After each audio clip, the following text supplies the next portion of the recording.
The new Northern Lights call out the former Northern Lights, or I guess you can call them the Promised Land.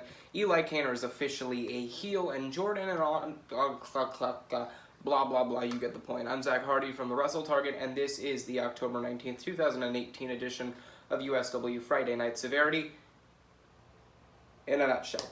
Alright, so a lot of things that you need to know since I haven't covered Severity in a while. I guess to bring you back up to date, Eli Kaner is the World Heavyweight Champion.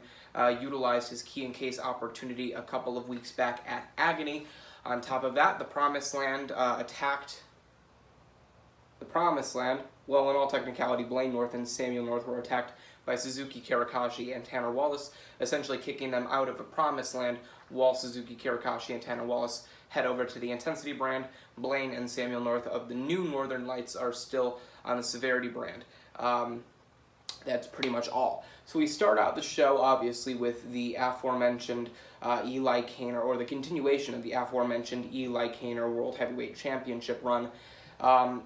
Alexander Rotten pretty much just walks out to a mixed reaction. I think you can say at best there were some cheers, there were some boos, but at the end of the day I think they're kind of pushing him in more of this sympathetic babyface role, which I think is well suited for him if you kind of give him the right outlet to kind of work with a character such as that. He's utilized most oftentimes as this destructive big guy that can kind of run through all of his competition, and he can't really rely on that 24/7. So for them to kind of branch out and give Alexander Rotten a little bit of a different character aspect is a nice thing to see. Nevertheless, Alexander Rotten comes out to a mixed reaction, which is fantastic for what you're trying to do.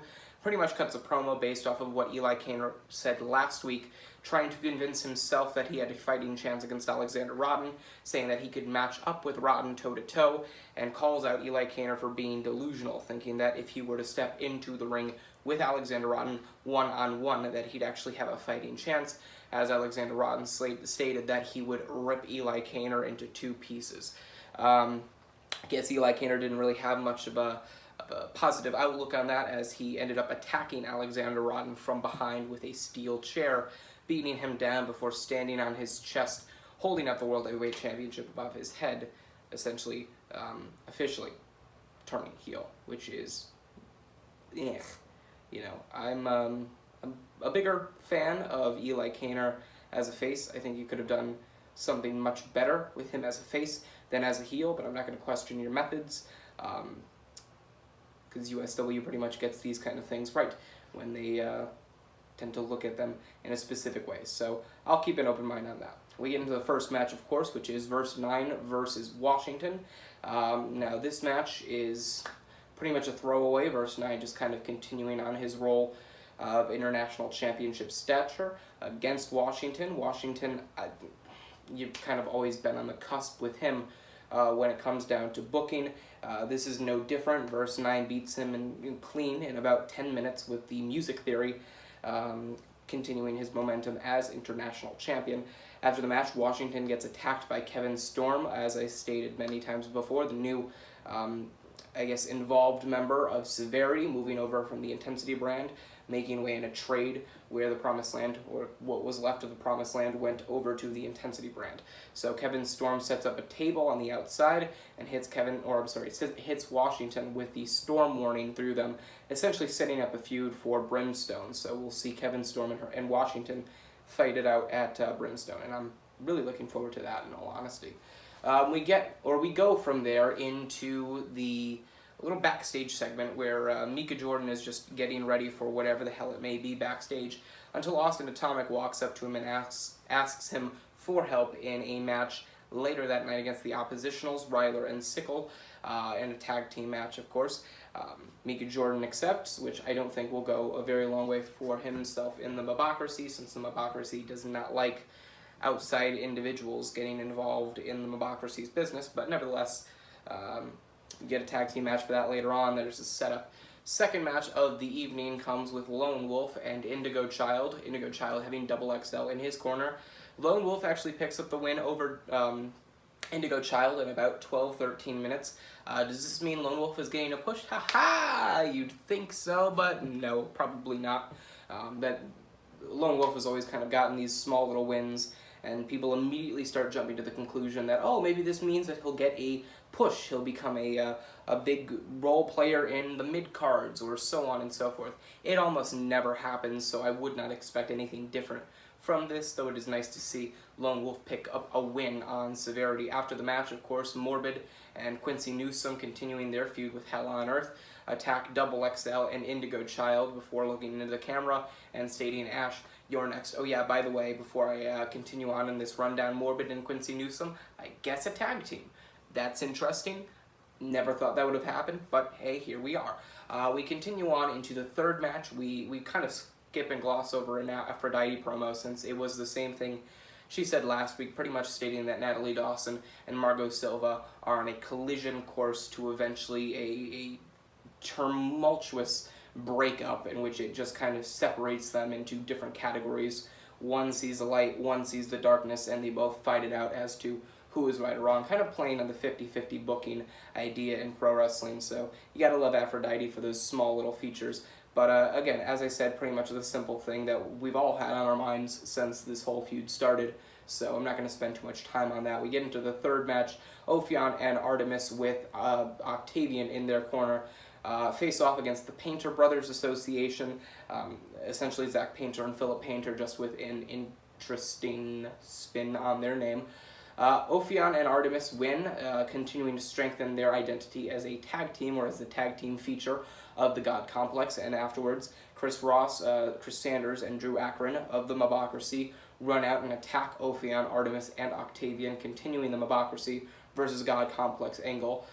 Really big fan of that. It's probably the best angle that Severity has right now. I'm glad the Mobocracy is actually doing something every week of note, and I'm glad that the God Complex is continuing on a really great booking road. I think they are the strongest stable in USW right now, and that includes Metric and Mobocracy and the Promised Land. I mean, you see the ripples in the Promised Land. It's a fantastic story right now, but you know, it's not like there's much more to the Promised Land.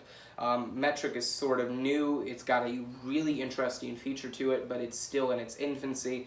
The Mobocracy has always kind of been up and down and down and up. It's always kind of been either way, push and pull with them.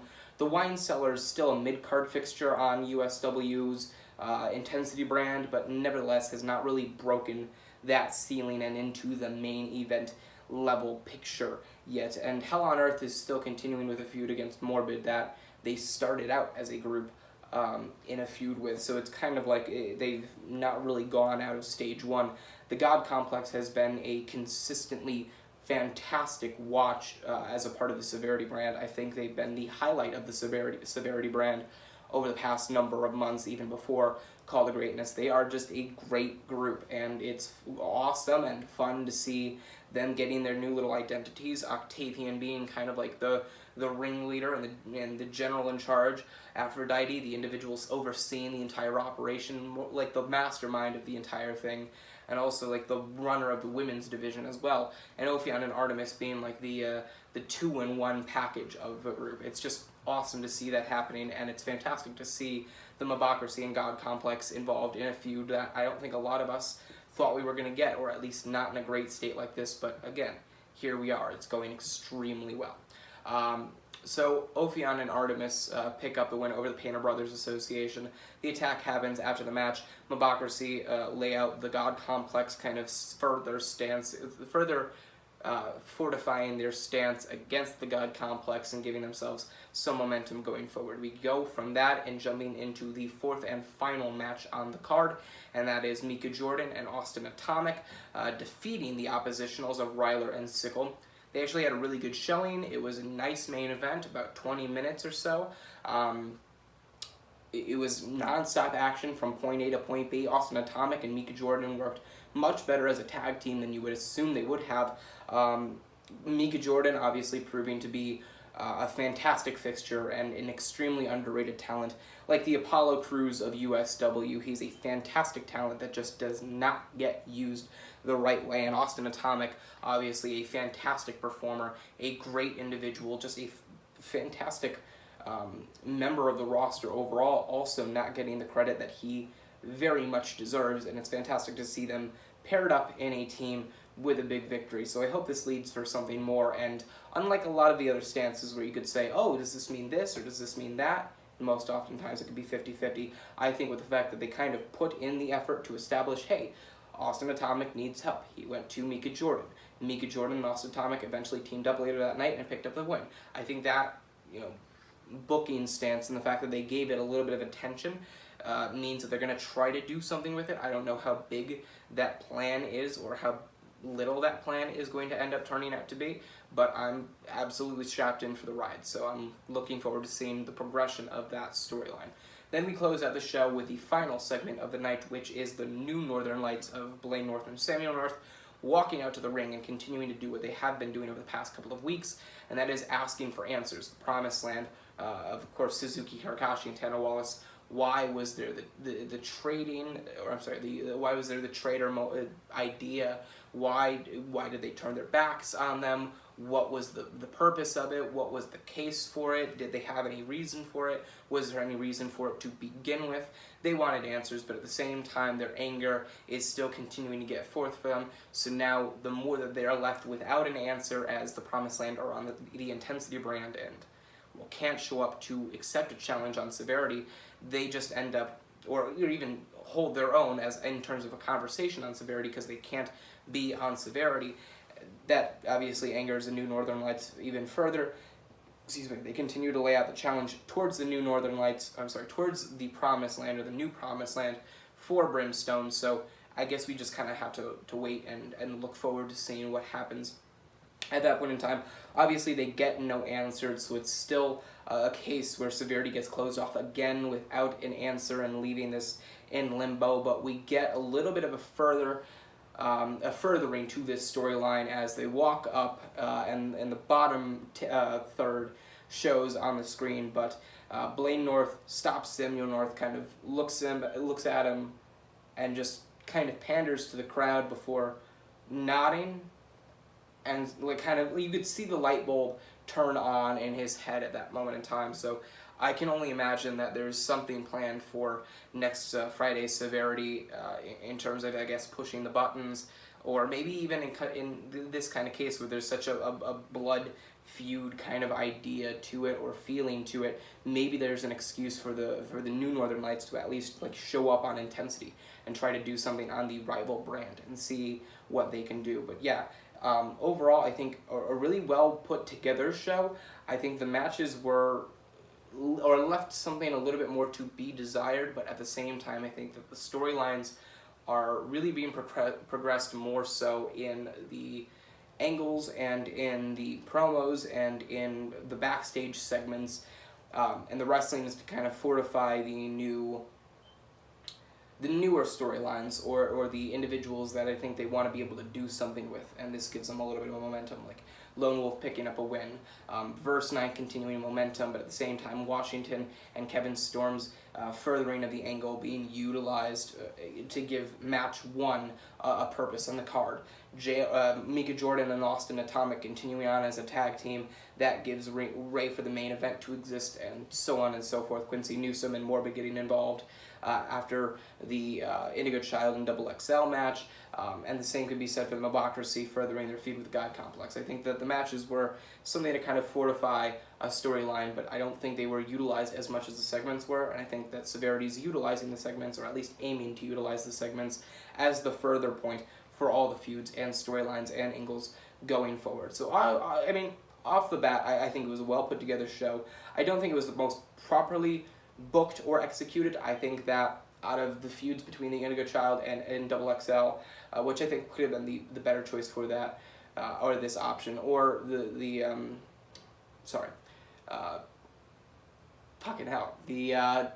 Painter Brothers Association and Ophion Artemis match. I think at that point in time you could have had the results switch the other way, so that way there was at least a difference in it, because you kind of have that match 2 and then match 3, it's like one individual. Well, wait, no, you know what, never mind. It was that case. I'm thinking about it wrong.